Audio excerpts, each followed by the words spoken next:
We've all made choices we regret. Most of the time they're small. A sharp word to a friend, a shortcut taken at work. But sometimes we make a choice that starts a chain reaction we can't stop. A choice that leads to a disaster we are completely powerless to fix. In those moments, the question isn't, how do I fix this? Because you can't. The question becomes, is anyone coming to save me? Today, I want to share a story about a rescue. Not just any rescue, but the one the Bible calls salvation. It's the story of a rescuer who saw us in our worst moment and made a decision that changed everything. Imagine you're exploring an old abandoned building. Somewhere the signs clearly said, "Keep out." You ignored the warnings because you thought you knew better.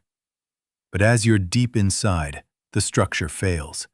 A massive beam falls, pinning you to the ground. Then, a fire starts in the basement. You're trapped. You can smell the smoke. You've tried to move the beam, but it's impossible. You are at the end of your own strength. You know that, based on your own choices, you are not going to make it out. Then, through the smoke, a rescuer appears. He crawls through the debris, reaching you just as the ceiling begins to groan. He sees the situation. The beam is too heavy to lift quickly, and the only way to get you out is for someone to literally hold the weight of the collapsing roof while you crawl through the gap. He doesn't lecture you about ignoring the signs. He doesn't ask if you're a good person. He simply looks you in the eye and says, "Go, I'll hold it." He takes the weight. He takes the heat. He stays behind so that you can walk out into the fresh air. You are free, but it cost him everything. That is the picture of salvation. In this story, the abandoned building is a world separated from God. The keep out signs were God's instructions for how to live a life that flourishes. But the Bible says we've all ignored those signs. We call it sin. It's not just a religious term for bad things. It's the reality of choosing our own way over the source of life. The Bible says in Romans 3:23, "For everyone has sinned. We all fall short of God's glorious standard." And just like that fire in the basement, sin has a consequence. Romans 6:23 says, "For the wages of sin is death."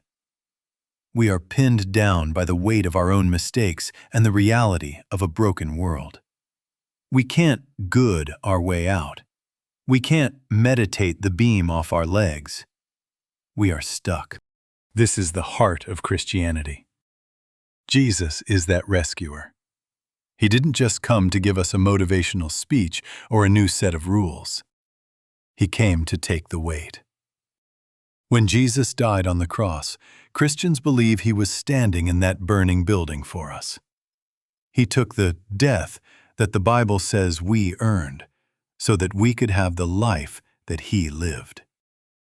Jesus said in John 15:13, "There is no greater love than to lay down one's life for one's friends." Salvation isn't about you finally becoming strong enough to lift the beam. It's about accepting that someone else already held it up for you. Ephesians 2:8 reminds us, "God saved you by his grace when you believed, and you can't take credit for this. It is a gift from God." If someone gave their life to save yours, how would you live the next day? You wouldn't just go back to ignoring the signs.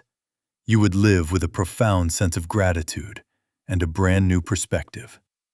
Salvation is more than just getting out of the building. It's the start of a relationship with the rescuer.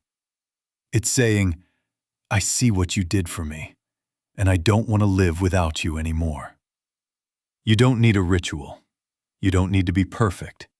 You just need to reach out to the one who is already there, holding the weight, and say, "Save me. I'm ready to walk with you." If this story moved you, or if you feel like you're still trapped in that building, please don't wait. Pray. just a simple, honest conversation with God. Read. Pick up the Gospel of Luke in the Bible. It shows the heart of Jesus for people who feel lost. Connect. Talk to someone who knows Jesus. Ask them why they follow him. The rescuer has already done the hard part. The door is open. Thanks for watching.